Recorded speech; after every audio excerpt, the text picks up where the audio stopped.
무슨 말씀을 해야 할까 지금 고민하다가 아까 다니엘서에 대해서 좀 말씀을 하셔서 그 다니엘서 70주야. 네 70일에 대해서 좀 300. 네. 제가 2013년도부터 안식일 교단의 교리가 문제가 있다는 걸 알게 됐어요. 그래서 2013년도 12월 달에 제가 이제 문서를 한 80페이지를 만들어서 한국연합회에 이단 이설위원회에다가 제가 제출을 했거든요. 그래서 이단 이설위원회에서 그 내용을 3개월 동안 살펴보고 그리고 나서 김은혁 씨의 주장에 대한 안식일 교단의 반증 자료라고 하는 것을 공식적으로 발표를 했어요. 그래가지고 이제 그게 우리 안식일 교단 웹사이트에 거기에 떠 있거든요. 그래서 거기에 보게 되면 제가 제출했던 문서 그리고 안식일 교단에서 제가 주장한 것에 대한 반증 자료 이 두 가지가 이제 같이 있거든요. 그래서 이제 제가 그거를 같이 묶어서 출판을 해서 안식일 교단의 목회자들 500분에게 제가 이렇게 나눠 드렸어요. 근데 안식일 교단의 목회자들 중에서 한 분, 한 분이 있어요. 한 분, 미국에 한 분 계신데 그분이 저한테 김은혁 씨가 이거 연구한 거 이게 진리가 맞다라고 얘기를 했어요. 근데 그분이 용기를 안 내고 있어요. 그래서 저한테 그 책을 몇 권을 더 달라고 해서 주변의 목회자분들한테 나눠줬거든요. 근데 그분이 용기를 내야지. 그렇지. 그분이 용기를 내라고 제가 말씀을 드렸는데 아니 그냥 이거를 진실을 내가 얘기해야지. 이거 믿는다는 낙타수가 거는 돼야지. 믿는다는 걸 다른 목회자들한테 좀 말하지 말아달라 이렇게 부탁을 했어요. 근데 저는 그 얘기 들을 때 안식일 교회 목회자들은 그런 거 안 하는 이유가 있어. 안식일 교회 이 성도들 떨어져 나갈까 체제를 봐? 성도가 아니라 안식일 교회는 저기야 이 월급제야 월급제. 그래갖고 근데 거의 우리나라 대부분이요. 응. 거의 목사들 월급제예요.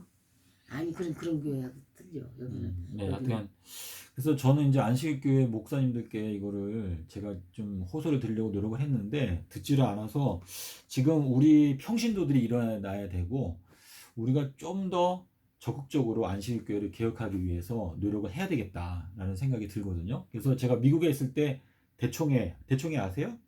미국 우리 안식일교회 본부, 안식일교회 전 세계 본부가 있어요. 미국에 메릴랜드에. 그 앞에 가서 제가 이제 피켓 들고도 하고 그리고 거기에 가서 거기에 그 담당 부서가 있거든요. 성경 연구소. 거기에 가서도 얘기를 했는데 안 들어요. 안 들어서 제가 이 너무 역사가 이게 너무 오래돼가지고 예. 이게 예. 이제 여기에 사람들이 말씀. 네. 그래서 오늘은 우리 다니엘서에 있는 말씀을 좀 함께 살펴보면서 네. 안식일 교단이 어디에서 실수를 했는가 그거를 좀 우리가 함께 살펴보는 시간을 갖겠습니다. 네. 자, 우리 다니엘서 8장에 가면은 자, 다니엘서 8장에는 무슨 예언이 있죠? 8장에는 2300 뭐가 있어요? 조석. 예, 2300 조석 예언이 있어요.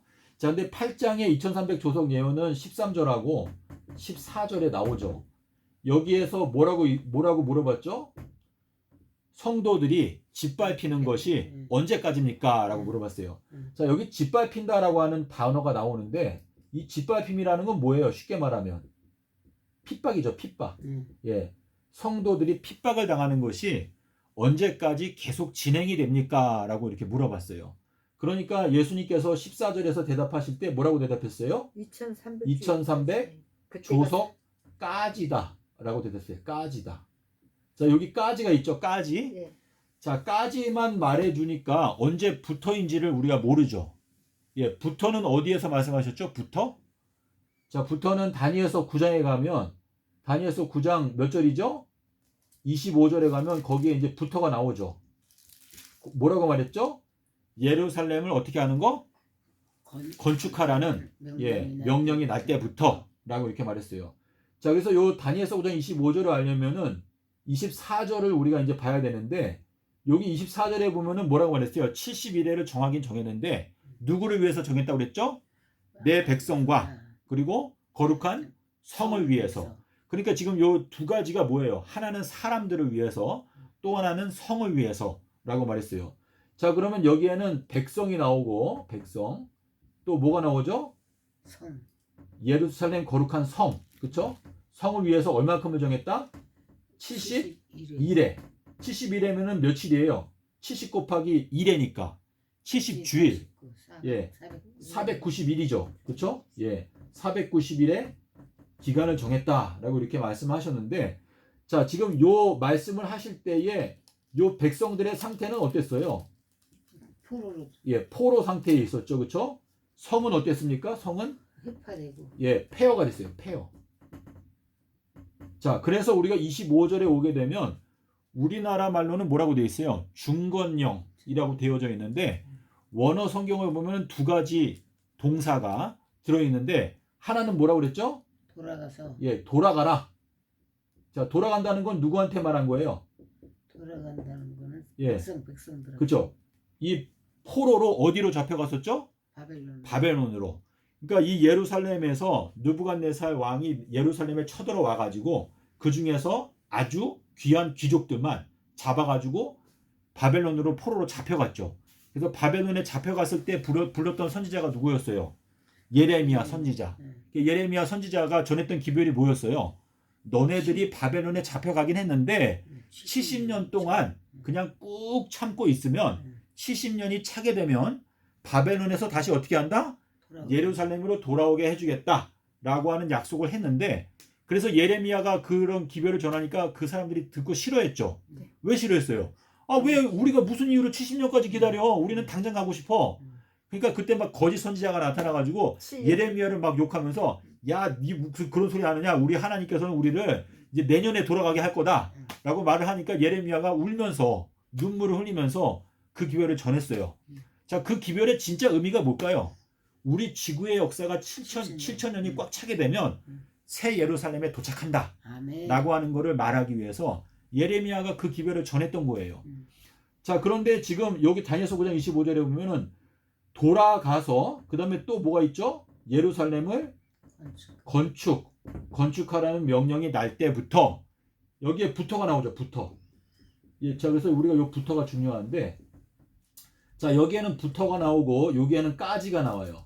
요 두 가지가 함께 조합이 돼가지고 우리가 2300 조석 예언도 깨닫고 그리고 70일의 예언도 깨닫게 되는 것이거든요. 그래서 요 내용을 우리가 이제 꼭 알아야 되는데, 영이 일어날 때부터 부터. 예. 예. 그래서 우리가 이제 가브리엘 천사가 예. 다니엘서 8장과 9장을 책임지고 있거든요. 자, 근데 8장에서 가브리엘 천사가 이제 깨닫게 해주는 책임을 맡았는데, 이때 예수님께서 뭘 말해줬어요? 2300 조석까지라고 말했고, 여기에서는 부터에 대해서 알려줬어요. 그래서 요 두 가지 예언을 듣고 나서 다니엘이 이거를 가지고 몇 년 동안 고민을 했어요. 야, 분명히 까지도 알려줬고 부터도 알려줬는데 이 두 개가 조합이 돼가지고 도대체 어떻게 성취가 되는 것일까 하는 거를 고민을 하다가 깨닫게 되는 장면이 어디에 나오죠? 10장 1절에 가면 뭐라고 말해요? 나 다니엘이 한 가지 일을 깨달았다 라고 말하고 있는데, 여기에 일이라고 하는 거, 요 일이라고 하는 건 요거는 원어를 보면은 말씀이에요. 말씀. 한 가지 일을 깨달았다 라고 말하고 있는데, 자, 우리 다니엘서 8장에 보면은요, 8장은 다니엘이 눈으로 본 계시였어요. 그런데 눈으로 본 거 말고 귀로 들었던 거는 뭐밖에 없어요. 여기에서 2300 조석밖에 없어요. 그러니까 이 말씀을 들은 거죠. 그렇죠? 그래서 그 말씀이 8장에서도 말씀이고 9장에서도 말씀이에요. 그리고 10장 1절에 가면 나 다니엘이 한 가지 말씀을 내가 깨달았는데 이것은 무엇에 관한 것이다? 커다란 전쟁에 관한 것이다. 그래서 그걸 깨닫고 나서 다니엘이 어떻게 됐어요? 3주 동안에 막 그냥 아파가지고 고생을 했는데, 지금 여기 다니엘이 요 다니엘서 10장 1절에서 깨달은 거는 결국은 뭐였어요? 요게 1844년에 대해서 이제 깨닫게 된 것이었는데, 여기에서 말하는 요 두 가지 동사, 하나는 뭐예요? 돌아가라. 자, 백성들은 바벨론의 포로로 잡혀가 있으니까 예루살렘으로 돌아가라 라는 명령이고, 자, 여기에 건축, 이거는 뭐예요? 예루살렘이 무너졌으니까 그것을 다시 건축하라 라고 하는 명령이 내릴 때부터인데 지금 요 중건령의 시작이 언제인지 혹시 배우셨어요? 아니 안 배웠어요? 좀 오래돼가지고 몰라. 다시 봐야 돼. 아, 다시 봐야 돼? 자, 그래서 요 중건령이 네. 나오는 게 무슨 책에 나와요? 에스라서. 그쵸? 에스라서에 나오는데 에스라서하고 이제 느헤미야서에도 한번 나오는데 에스라서에는 이 중건령이 몇 번 나오죠? 조서가 몇 번 내리죠? 세 번. 예, 총 3번. 3번 내리고 그리고 나머지 한 번은 느헤미야서에 내리거든요. 그래서 그 내용을 우리가 볼까요? 근데 제가 너무 빨리 해가지고 아니 제가 복습, 좀 천천히 해야 되는데 복습하니까 관계 없어요. 근데 제가 이상하게 좀 그러네요. 좀 천천히 해야 되는데. 아니 천천히. 예. 아니 빨리 하셔도 돼요. 그래요? 예, 그래서 에스라서 1장에 보면은 고레스의 조서가 나오죠. 자, 고레스의 조서를 보니까 에스라 1장 3절에 보니까 뭐가 있어요? 예루살렘으로 올라가라라는 말씀이 있죠. 그쵸? 자, 에스라서 1장 여기 3절에 예루살렘으로 올라가라. 예, 올라가라는 건 뭐예요? 돌아가라는 뜻이에요. 돌아가라. 올라가라. 자, 그리고 거기 뒤에 뭐라 돼 있어요? 여호와의 전을 어떻게 하라? 건축하라. 그쵸? 건축이라는 단어 보이시죠? 네. 그래서 올라가라, 건축하라가 두 가지가 있는데 요 다니엘서 9장 25절을 설명하는 게 이제 여기 에스라서 1장 3절에 요게 첫 번째 조서예요. 첫 번째 조서. 자, 그리고 두 번째 조서는 어디에 나오죠? 에스라서 5장에 가면은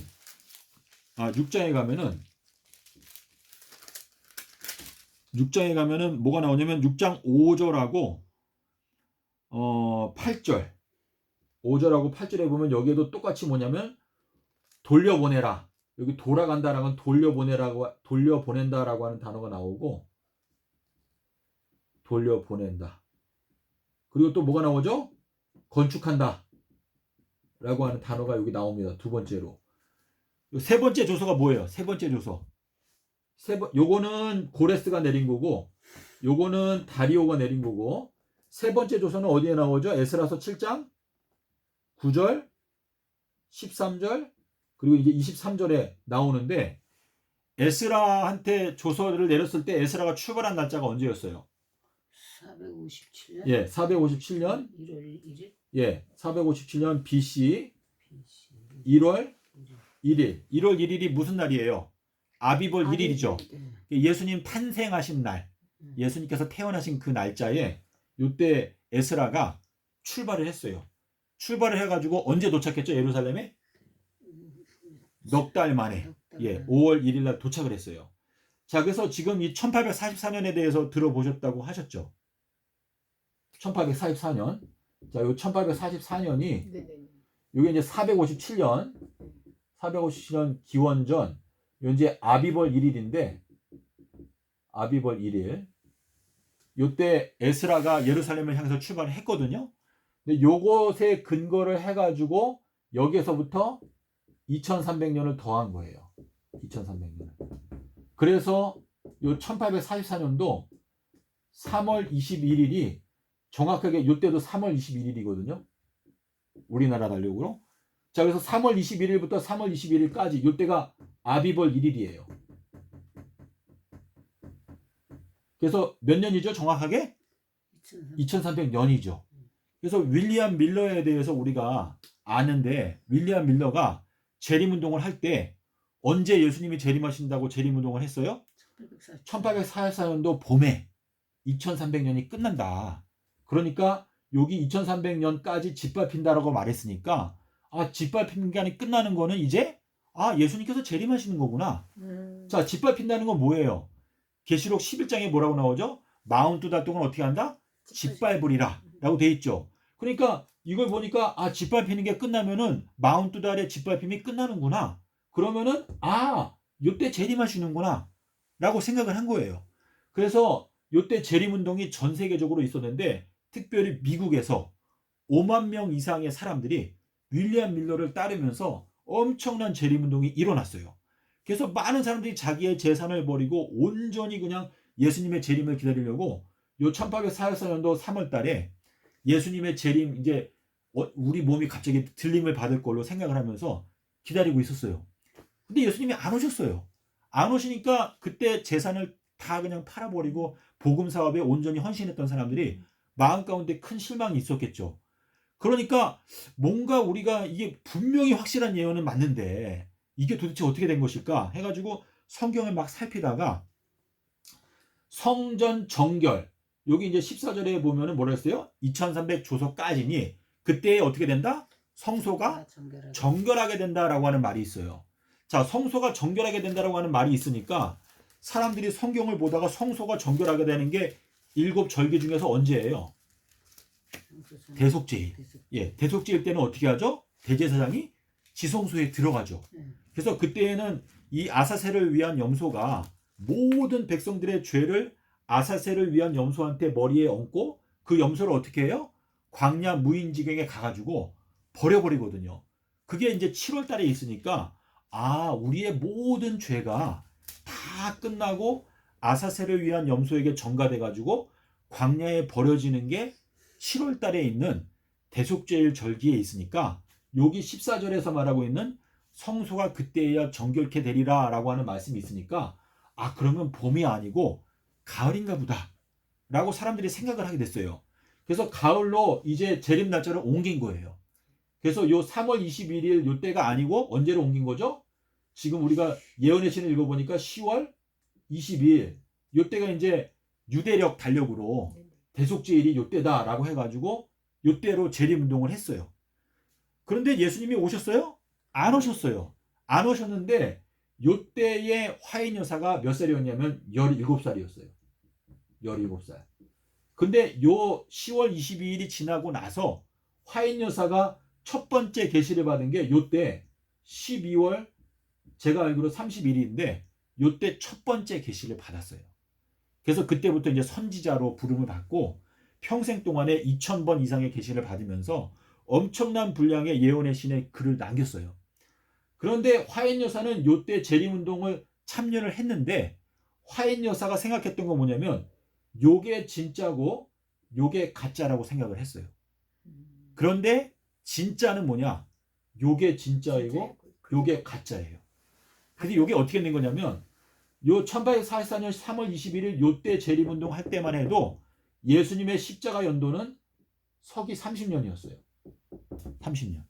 근데 요 때로 옮기면서 십자가 연도가 31년도로 옮겨졌어요. 왜 옮겨졌냐면 자, 여기 10월 22일로 옮기잖아요. 그러면 요 출발점도 요것도 10월 22일로 옮겨야 돼요. 요거를. 자, 10월 22일부터 10월 22일까지 해야지 2300년이 되는 것이죠. 그래서 요때로 기산점을 옮겼는데 요 10월 22일은 성경적인 근거가 전혀 없어요. 그냥 10월 22일 날 재림운동을 하려고 하다 보니까 이거를 억지로 만든 거예요. 근데 에스라서를 찾아봐도 이 10월 22일에 대한 얘기가 없거든요. 그런데 10월 22일을 기산점으로 하게 되면 예수님의 십자가 연도가 30년에서 31년으로 바뀌어요. 바뀌는데 문제는 뭐냐면 다니엘서 12장에서 뭐라고 말했죠? 마지막 때가 되면 지식이 증가하게 되고 많은 사람들이 빨리 왕래한다 라고 말했는데 이 스마트폰 나온 지가 얼마나 됐어요? 지금 이 마지막 때에 나온 게 아닙니까? 그래서 우리가 인터넷을 통해서 여러 가지 정보들을 확인할 수 있는 때에 살고 있는데 지금 우리가 요 31년도에 6월절의 달력을 찾아보게 되면 31년도에는 6월절 양 잡는 날이 언제예요? 월요일이에요. 월요일. 자, 그러면 31년도에 돌아가셨다라고 지금 재림교회가 지금 150년 넘게 가르치고 있는데 서기 31년도에는 6월절 양 잡는 날이 31년을 여기 저기 다니엘서에서 그때 앤드류 강 목사님한테 배운 것 같아요. 근데 그쵸? 31년을 지금 찾으니까 노트에 있나 봐. 여기 없어. 그래서 재림교회는 지금 31년도가 예수님의 십자가 사건이라고 가르치고 있는데 문제는 뭐냐면 화인 여사가 자기가 17살 때 들었던 이 두 가지 재림운동 중에서 요게 참된 것이고 요게 가짜인데 화인 여사는 이거를 진짜로 생각을 한 거예요. 그러다 보니까 요 10월 22일을 중심으로 생겨났던 예언 해석을 그대로 이 예언의 신에다가 옮겨 놓은 거예요. 근데 안식일 교인들은 화인 여사가 선지자라고 하는 생각이 강하니까 화인 여사가 말한 거는 무조건 다 계시받은 거야. 그러니까 31년도 십자가서를 주장하고 있는데 31년도에 6월절이 금요일이면 얼마나 좋겠어요. 근데 금요일이 아닌 거예요. 그러면은 이거를 갖다가 우리가 겸손한 마음으로 지금 여기 달력이 다 있는데 인터넷 속에 그 왜 재림교회의 이 예언 해석이 이 달력이랑 맞지가 않을까 생각을 하고 이걸 재점검을 하게 되면 성경적으로 철저하게 따져봤을 때 1844년도 3월 21일이 진짜 2300년의 끝이구나 하는 것만 알게 되면 예수님의 십자가 연도가 30년이라는 걸 금방 알 수가 있거든요. 그런데 재림교회는 지금 그냥 귀를 막고 눈을 막고 다른 사람이 말하는 걸 듣지 않고 있기 때문에 그냥 이 달력상 6월절이 월요일인데 누구 목사님은 달력은 믿을 수 없다 라고 말씀을 하세요. 근데 이게 굉장히 창피한 게 안식일 교인들이 보통 주장하는 게 뭐냐면 우리가 지금 보는 이 달력은 창세기부터 있던 달력이라고 주장을 해요.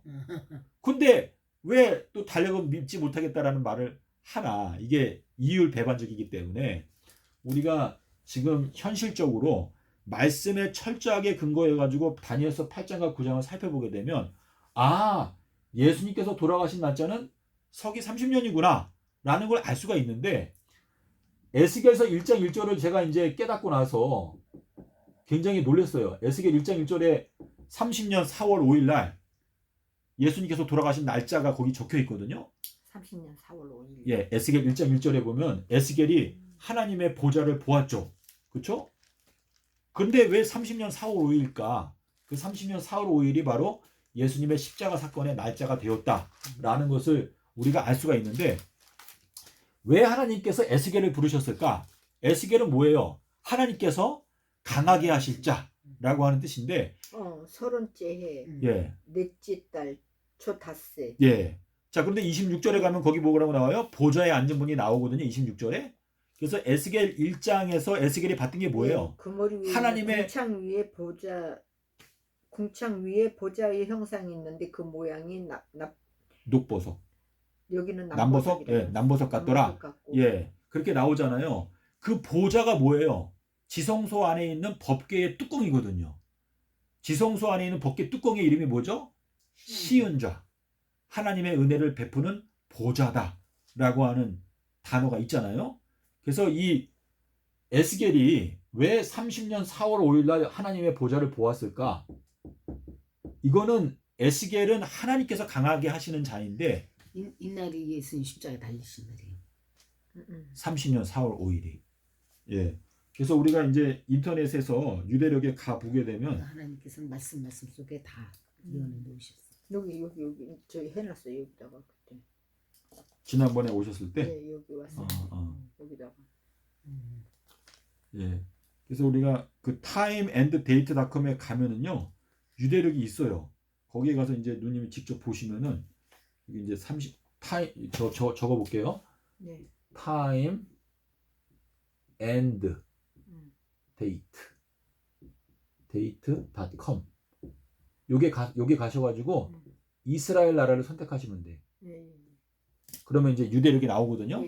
거기에 보면 이제 보름달이 언제 떴는지가 다 나오는데 재림교회에서 주장하고 있는 서기 31년도에는 6월절이 월요일이다.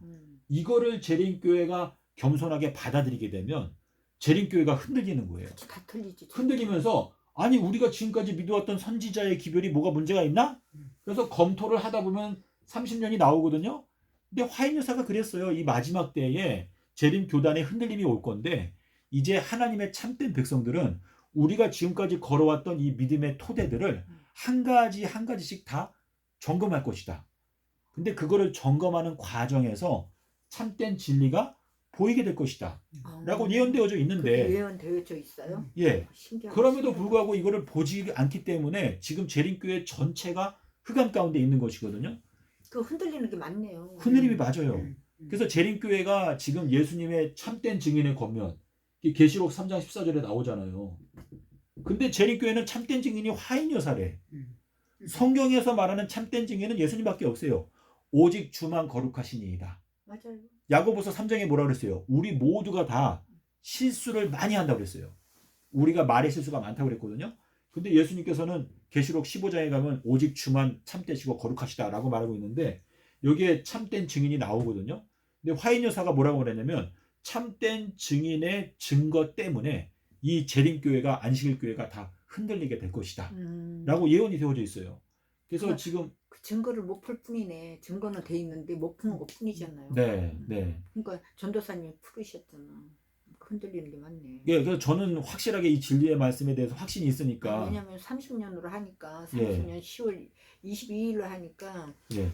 그게 지금 그래서 예수님께서 공생애 하셨던 이제 27년부터 33년까지 이제 28, 29, 30, 31, 32잖아요. 예. 요 7년 동안에 6월절 요일이 있어요.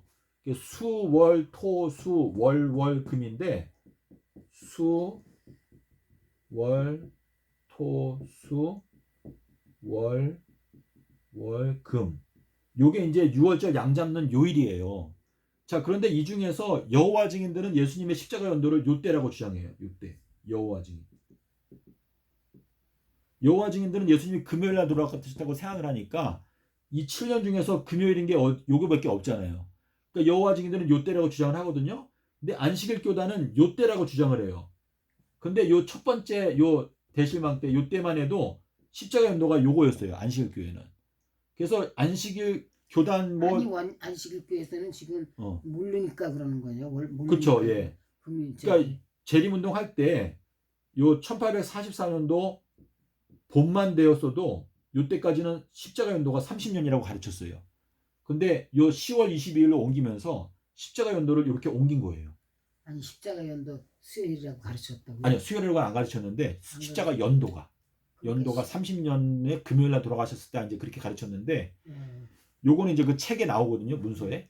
근데 요 10월 22일로 옮기면서 요 기산점이 바뀌어지니까 연도가 십자가 연도가 이렇게 바뀐 거예요.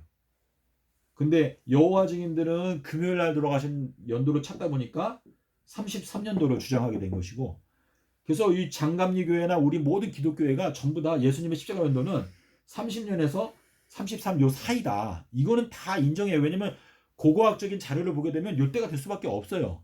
그런데 우리가 다니엘서 9장을 연구하게 되면은 일회의 절반이 언제예요? 수요일이죠. 일주일의 가운데. 그래서 요게 수요일인데 요게 수요일이거든요. 요게 수요일. 근데 요 수요일이라고 하는 히브리어 단어가 뭐냐면 화살이에요. 화살. 일회의 절반이 나와요? 예, 다니엘서 9장 27절에. 다니엘서 9장 27절에 보면 일주일의 가운데에 뭘 한다? 제사와 예물을 금지한다. 그 뭐예요? 휘장이 찢어지면서 예수님께서 십자가에서 제사 제도를 중단시켰다. 그래서 한 일회 동안의 언약을 굳게 정하겠고 그가 일회의 절반에 어떻게 하겠다? 한 일회 동안 언약을 굳게 맺고 예. 그가 그 일의 절반에 네. 제사와 예물을 금지할 것이며 예. 또 포악하여 가증한 것이 날개를 의지하여 설 것이며 또 이미 정한 종말까지 진노가 항폐하게 하는 자에게 쏟아지리라 하였느니라. 예. 그래서 지금 요 십자가 사건이 여기 있는데 이제 이 마지막 재림 때에는 일회의 절반이 예. 여기 이거 얘기하시는구나. 예, 그게 수요일이에요. 수요일 예. 그가 예. 일회의 절반. 신기하다. 그러니까 이런 거를 그래서 지금 이제 요 재림 전 7년 동안에는 십자가 사건 그 여기에서 일회의 절반이 언제 이제 성취가 되냐면은 요게 2026년도에 되는 것이죠.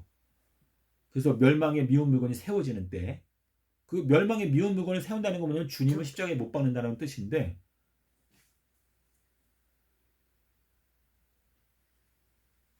주님을 십자가에 못 박아요? 다시 말해서 성도들을 못 박는다. 그러니까 성도들은 예수님의 몸이잖아요. 몸. 예. 자, 머리는 모퉁이 돌이죠. 근데 예수님은 십자가에서 죽으시면서 모퉁이 돌이 완성됐잖아요. 십자가 사건 때. 십자가 사건 때 모퉁이 돌이 완성됐고, 여기 25절에 보면 뭐라 그랬어요? 여기에 성벽과 무엇이 거리가 어떻게 된다? 건축된다 그랬죠. 건축. 자, 성벽은 뭐예요? 성벽. 성벽은 요게 144 규빗이라고 그랬거든요. 14만 4천. 예. 성벽이 144 규빗인 거는 계시록 21장 17절 18절에 거기 나오죠. 성벽의 두께가 144 규빗이다 라고 말하고 있는데, 여기 9장 25절에 보면 성벽과 거리, 요 거리는 넓은 광장을 말해요. 그래서 요거는 구원 얻게 되는 이방인들을 말하는 것이고, 요거는 14만 4천을 말하는 것인데, 성벽과 거리가 144큐빗이 예. 14만 4천 얘기하는 거예요? 예. 예. 계시록에 나오거든요. 계시록에. 나와요. 예, 아시죠? 예. 계시록 많이 읽어보셨으니까 계시록. 21장 17절에 가면 예. 그 성벽을 청량함에 144 규빗이다 라고 나오죠. 그러니까 14만 4천들이 성벽을 이룬다는 거겠지. 성벽. 음. 예. 성벽을 이룬다. 그 느헤미야가 성벽, 예루살렘 성벽 다시 재건할 때 어떻게 했어요? 건축하는 조를 몇 개 조로 나눴어요? 42개 조로. 예, 42개 조로 나눠가지고 예루살렘 성벽이 이렇게 넓으니까 너는 이 구간, 너는 이 구간 이렇게 조별로 나눴는데 전부 다 42구간으로 나눴거든요. 그래가지고 성벽을 건축을 했어요. 근데 지금 여기 다니엘서 9장 25절은 뭐라 했어요? 7이레와 62이레가 지나가는 동안에, 그 기간 동안에 뭐가 건축된다? 성벽하고 거리가 건축이 된다 라고 이렇게 말했는데, 요것이 이제 지금 성취가 되고 있는데, 요게 끝나는 게 2030년 언제죠? 4월 3일 날. 예, 4월 3일이 69윤달이 끝나는 때예요. 69윤달. 그래서 요거를 이제 예언을 이해하게 되면은 이것이 어떻게 되는가 하면, 자, 457년 있죠? 그리고 1844년 있죠. 그렇죠? 그리고 여기에는 서기 30년이 있어요. 예수님의 십자가 사건. 그래서 여기가 2300년이죠. 이렇게. 그리고 2030년. 여기까지가 2300달. 그 지금 플러스 하신 거예요? 예? 플러스 하신 거예요? 예, 플러스. 기원전 457년에서 네. 기원전 이거 BC 여기는 예, AD. 예. 2300년이고 예. 여기는 2300달이고 여기는 뭐죠? 여기는 69일에 예. 여기 이제 490년 예언인데 여기는 뭐예요? 여기는 69윤달 이렇게 돼요. 그래서 지금 여기는 태양을 중심으로 성취되는 예언의 말씀이고요. 여기는 달을 중심으로 성취되는 예언의 말씀이에요. 그래서 해 2300 주야 낮과 밤. 낮과 그 알아. 근데 신기하다. 그래서 요 내용이 이제 아가서에도 나오거든요. 거기 뭐라고 나오죠? 해와 같이 맑고 달과 같이 기칠을 벌인 여자가 누구냐라고 이렇게 나오고, 창세기 49장 50장에 대한 거기 요셉에 대해서 나오거든요. 요셉은 뭐라 했어요? 태음의 열매, 또 태양의 열매. 그게 뭐냐면 하나님께서 해와 달이 뭔다고 했어요? 해와 달은 하늘에 있는 광명인데 그게 뭘 이룬다고 했어요? 징조. 예, 사시와 징조와 날짜와 연한을 이룬다라고 말했는데, 그 창세기 1장 14절에서 말하고 있는 이 하늘에 있는 광명들이 징조를 이룰 것이다 라고 하는, 이게 뭐냐면 이 예언의 말씀을 우리가 깨닫게 하는 데 있어서 해와 달이 이제 우리에게 두 가지로 성취가 된다 라고 하는 그래서 의미거든요. 이렇게 공부할 거라고 그걸 보여주셨나 보다. 예? 꿈으로 막 보여줬다 했잖아요. 그러면 내가 그 구름 위에 그 보혈로 쓴 말씀 그거 보고, 그 나중에는 그 건물과 건물 사이에 서서 하늘을 쳐다보고 있는 거, 제가 도대체 그게 무슨 꿈인가 했는데, 해와 별과 달의 징조를 알라고 그걸 보여줬나 보다 이 생각까지는 했어요. 근데 이거 딱 하면서 생각하니까 신기하네. 네. 근데 제가 이거를 좀 차근차근 말씀을 드려야 되는데 제가 너무 그냥 건너뛰면서 막 말씀을 뭐 드린 것 같긴 한데, 몇 번 반복하실 거잖아요. 예, 집사님이랑은 제가 차근차근 했는데 차근차근 예, 앞으로 돼요. 예, 차근차근 할게요. 예. 그래서 아가서에 보면은 아가서 6장 10절에 보면은 여기 이렇게 말했어요. 아침 빛같이 뚜렷하고 달같이 아름답고 해와 같이 맑고 기치를 버린 군대같이 어미한 여자가 누구인가 이렇게 지금 나오는데 여기 9절 한번 읽어보실래요? 9절? 구절요. 네. 내 비둘기 내 완전한 자야 하나뿐이로구나. 그는 그의 어머니의 외딸이요 그 낳은 자가 귀중하게 여기는 자로구나. 여자들이 그를 보고 복된 자라 하고 왕비와 후궁들이 그를 칭찬하는구나. 예. 여기 이제 6장 9절에 보면 나의 비둘기 뭐라 그랬어요? 나의 완전한 자야 이렇게 말씀하시고 있는데 주님께서 우리 모든 구원받는 자들에게 명령하시는 게 뭐죠? 아버지와 같이 완전하라 이렇게 말씀하시는데 그 완전이라고 하는 단어가 아까 우리가 배운 대로 샬롬이거든요. 샬롬 또는 살렘. 그 예루살렘에 들어가는 자들은 결국은 완전한 자가 들어간다라고 하는 뜻인데 여기에 보니까 완전한 자는 뭐라고 말했어요? 무슨 새로 비교했어요? 비둘기. 예. 근데 비둘기가 요나인데 지금 이 요나의 표적을 우리가 알아야 그 요나의 표라고 하는 건 뭐냐면 우리가 어떻게 하면 완전하게 될 수 있는가라고 하는 의미거든요. 그래서 이 요나의 표적을 통해서 우리가 눈을 떠야 우리가 밝히 바라보고 우리가 길을 갈 수 있다라고 하는 뜻인데 여기 아가서 5장 12절에 보면은 거기 너의 눈은 뭐라 그랬어요? 비둘기. 너의 눈은 시냇가의 비둘기 같은데 저주로 씻은 듯하고 아름답게 박혔구나. 5장 몇 절이에요? 5장 12절. 12절? 예. 여기 있네. 시냇가의 비둘기 같은데 예. 우유로 씻은 듯한 아름답게 바뀌었구나. 예. 여기에 이제 젖이라고 하는 거 이거는 주님을 말하는 거거든요. 주님은 뭐라 했어요? 젖과 꿀이 흐르는 땅이에요. 그래서 이 젖과 꿀이라고 하는 꿀은 뭐죠? 꿀? 꿀은 말씀. 말씀이라고 해도 좋은데 좀 더 구체적으로 하게 되면 이 꿀이라고 하는 것을 잠언서에서 뭐라고 말했죠? 잠언서 24장 13절에서 뭐라고 말했죠? 내 아들아 뭘 먹으라? 꿀을 먹어라. 이것이 너한테 좋다라고 말하면서 꿀이 너에게 지혜가 너에게 이와 같은 줄 알라라고 말했거든요. 이 꿀이라고 하는 건 지혜를 말해요. 지혜. 그리고 그 앞에서 말하는 젖은 뭐예요? 젖.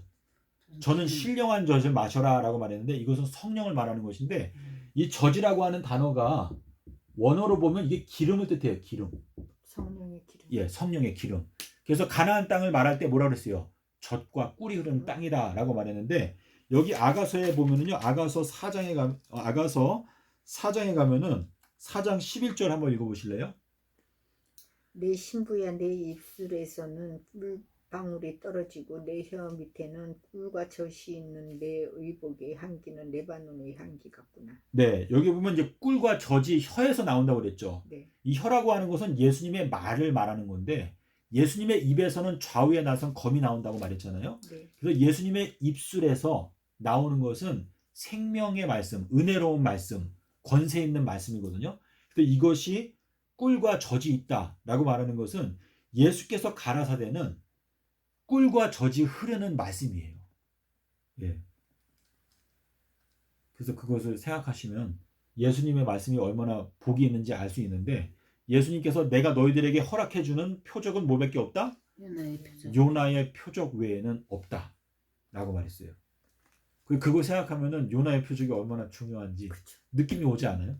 근데 처음에 나는 요나를 읽을 때 요나를 한 3번 정도 읽었나? 요나서? 예, 요나서를. 예. 왜냐면 나는 그걸 듣고 난 되게 웃었어요. 난 네. 되게 웃었어. 왜냐면 하나님이 명령을 하는데 어디 다시스로 가라 그러는데 아니 저기 니느웨로 가라는데 다시스로 가는 배를 타고 그 배가 워낙에 막 요동치고 했잖아요. 그러니까 네. 사람들이 요나 지하에 자는 거를 깨워가지고 뭔 일이냐고 막 이래가지고 해가지고 요나한테 얘기했잖아요. 그러니까 요나가 그러잖아요.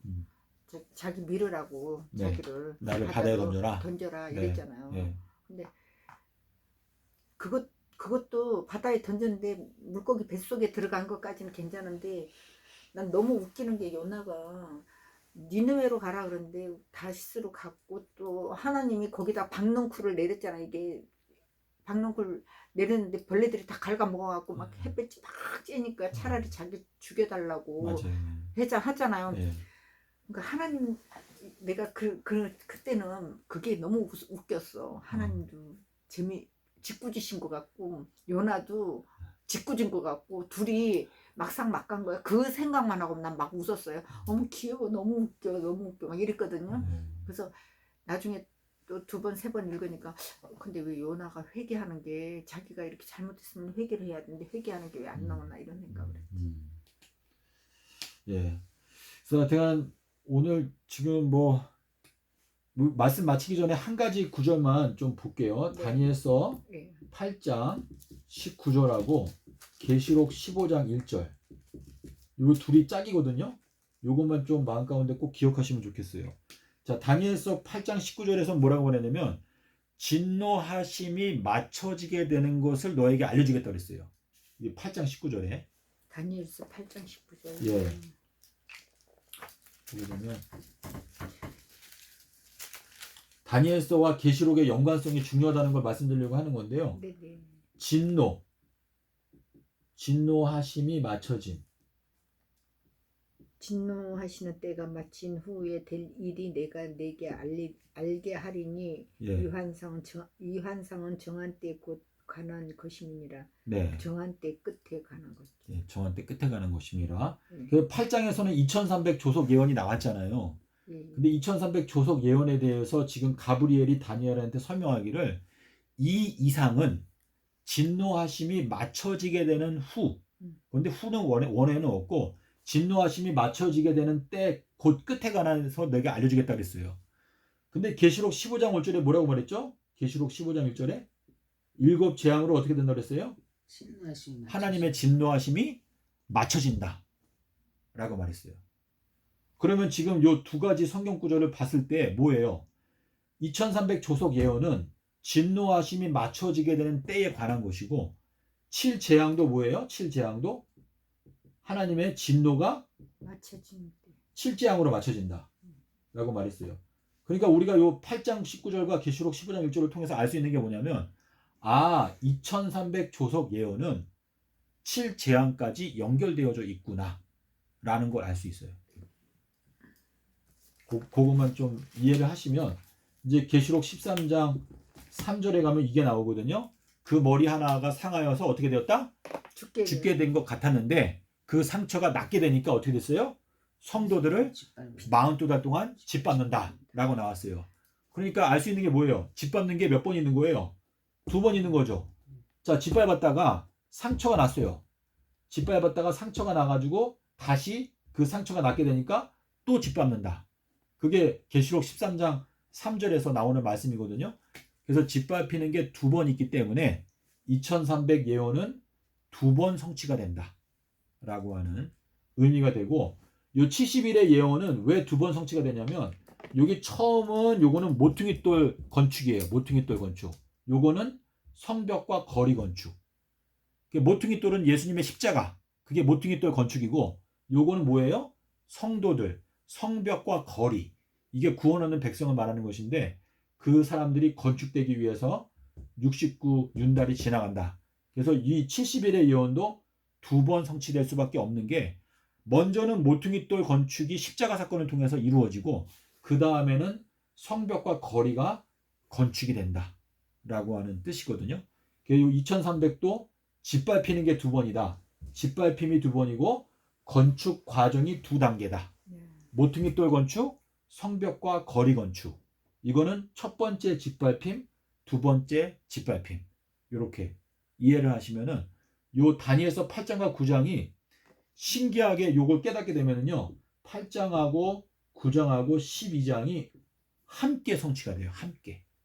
8장 9장 12장. 8장 9장 12장요? 예, 8, 9, 12가 함께 성취가 돼요. 날짜가 다 맞아요.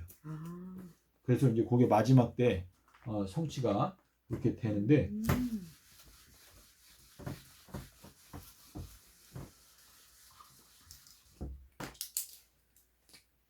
그래서 지금 이제 2030년 3월 4일 그리고 2030년 4월 3일 그리고 2030년 4월 18일 이렇게 되는데 요게 2300 달의 끝 그리고 요게 1290일의 끝 요거는 69 윤달의 끝 요거는 1335일의 끝 이렇게 되거든요. 그래서 지금 요거는 다니엘서 8장 14절 요거는 다니엘서 요거는 8장 요거는 12장 요거는 9장 요거는 12장 그래서 8, 9, 12가 다 연결되는 거로 예 성취되는 8장 9장 12장 요렇게 그래서 여기 요 1290일하고 1335일 사이에 며칠 차이가 나죠? 45일. 45일 차이가 나죠. 그래서 요 45일 차이가 나는 이유가 요 도표 속에 들어있는 거예요. 근데 요걸 자세하게 보면은 왜 하나님께서 이렇게 하셨는지 이해가 되거든요. 근데 이제 재림교회에서는 이 1844년도 요때 1335년이 끝났다 이렇게 해석을 하는데 이거는 다 쓴 경험이에요. 쓴 경험. 다시 예언하여야 하리라 라고 말했거든요. 이게 1335년의 끝이다. 35년이다 이렇게 해석하는데 그런 해석은 사실은 없는 건데 그래서 요 45일 차이가 나는 이유를 알게 되면은 8장, 9장, 12장이 함께 종합적으로 성취가 된다 라는 걸 알게 되면서 요 날이 뭐예요? 보름달이 뜨는 날이죠. 그렇죠? 보름달이 뜨고 뭐예요? 큰 날이고 그리고 희년이다.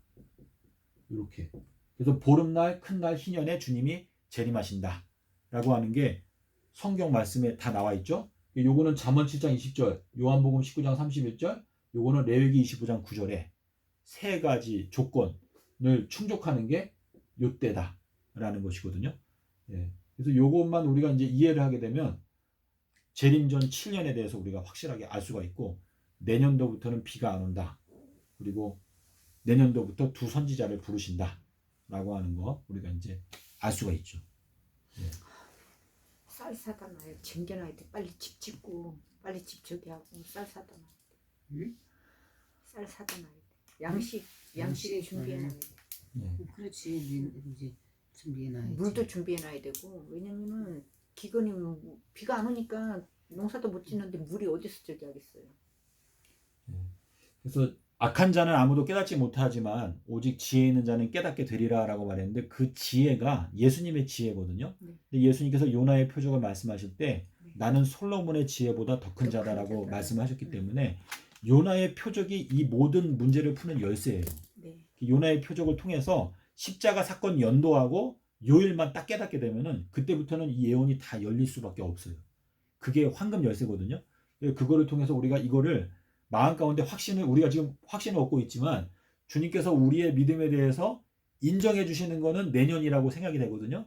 내년도 4월 1일부터 비가 안 오게 되면 그때는 사람들이 우리가 전한 기별을 믿기 시작하겠죠. 그럼 그때는 이제 우리가 이 재림 전 7년 동안에 어떤 일이 이렇게 일어날 것이다 라는 걸 우리가 예수님의 생애를 통해서 자세하게 설명을 해줘야 그 사람들이 준비를 하고 또 짐승의 표에 대해서 깨닫고 짐승의 표가 무엇인지를 아는 것도 중요하지만 더 중요한 건 하나님의 인을 아는 게 더 중요해요. 근데 하나님의 인은 출애굽기 13장에서 말했거든요. 13장 8절 9절 그리고 이제 16절에서 큰 안식일이 이게 결국은 하나님의 인이다라고 이렇게 말씀하셨는데 이것에 대해서 우리가 깨달아야지만이 짐승의 표를 분간할 수가 있는 거예요. 사람들이 짐승의 표만 지금 안식교에서는 네. 짐승의 표가 네. 그 나중에 일요일에 법령이 네. 정해지면은 네. 그 일요일을 전부 다 지금 전부 교회들 일요일 교회잖아요. 지금 거기에 순응하는 게 그게 짐승의 표 받는 거다 이런 식으로 얘기를 하더라고요. 그렇죠. 예. 그래서 이제 저도 이제 그 화인 여사의 경우에는 뭐라고 말했냐면 자 다니엘서 7장 25절에 뭐라고 말했죠? 여기에 보면 작은 뿔 세력이 나와요. 근데 그 작은 뿔 세력이 마지막 한때 두때 반때를 핍박하는 세력이거든요. 근데 작은 뿔 세력이 뭐라고 그랬죠? 때들과 법을 때와 법을 고치고자 할 것이며 성도들은 그의 손에 붙인 바 되어 한 때와 두 때와 반 때를 지내리라. 예. 근데 거기 이제 원어에 보면 때들과 그리고 법들이라고 했어요. 이게 때들과 법들을 변개코자 한다. 이거 뭐냐면 하나님께서 정하신 때들 그리고 법을 변개코자 한다라고 하는 뜻인데 지금 현재 안식일 교단이 잘하고 있는 거는 안식일을 지키는 게 잘하는 거예요. 그렇죠? 왜냐면 일요일은 원래 하나님께서 지정하신 게 아니에요. 일요일 준수는 없어요. 카톨릭적이죠. 예, 예. 그래서 지금 일요일이 짐승의 표라고 하는 이유는 일요일은 하나님이 하신 게 아니고 짐승과 같은 사람들이 만든 거기 때문에 사람이 만든 거니까. 예. 그렇기 때문에 이제 그렇게 말을 하는 것인데 그것을 우리가 이 마지막 때에 확실하게 알려면은 하나님의 인이 무엇인가라는 걸 생각할 때 창조의 인은 토요일이고 구속의 인은 아비벌 15일이에요. 요. 근데 요 큰 안식일 대신에 생겨난 게 뭐냐면 부활절이에요. 근데 부활절이 일요일이죠. 네. 그래서 요 짐승의 표가 둘 다 일요일이긴 한데 하나는 매주마다 돌아오는 일요일이고 또 하나는 1년에 한 번 돌아오는 요 일요일인데 요 부활절 때 하는 게 뭐냐면은 성찬식을 하죠. 성찬식. 근데 주님께서 원래 우리한테 하신 성찬식은 하나님의 심판의 큰 날이 오기 전에 하는 거예요. 원래는 언제예요? 14일 날. 14일 날 큰 날, 하나님의 심판의 큰 날이 오기 전에 성찬식은 6월절 양을 잡아서 그거를 나의 마음의 문에 피에 바르는 거거든요. 근데 이 콘스탄틴 황제가 부활절로 옮겨놨어요. 이거 뭐냐면 하나님의 심판이 지나간 다음에 우리가 6월절 이 행사를 하겠다라고 하는 뜻인데 이게 굉장히 가증한 거예요, 사실. 그러니까 부활절 날 왜 교회에서 계란을 색색으로 삶아가지고 돌리고 그랬잖아요. 네. 그것도 카톨릭 행사라더라고. 네. 우리하고는 하등의 관계가 없다더라고. 그래서 우리가 지금 예언의 말씀을 좀 확실하게 마음 가운데 정말 믿음이 갈 정도까지 확실하게 이걸 연구를 해야 우리가 이제 앞으로 올바른 길을 갈 수가 있다. 이거 몇 주 하실 거 아니에요? 네네. 저 한 주 가지고 제 머리로는 이게 따라잡을 수가 없어요. 네, 그러니까 제가 오늘 너무 그냥 대충 했는데 여기 혹시 이사 오시게 되면은 예. 좀 더 자세하게 예. 그렇게 하면 좋겠어요. 예. 네, 오늘은 여기까지 하고 저희가 마치겠습니다.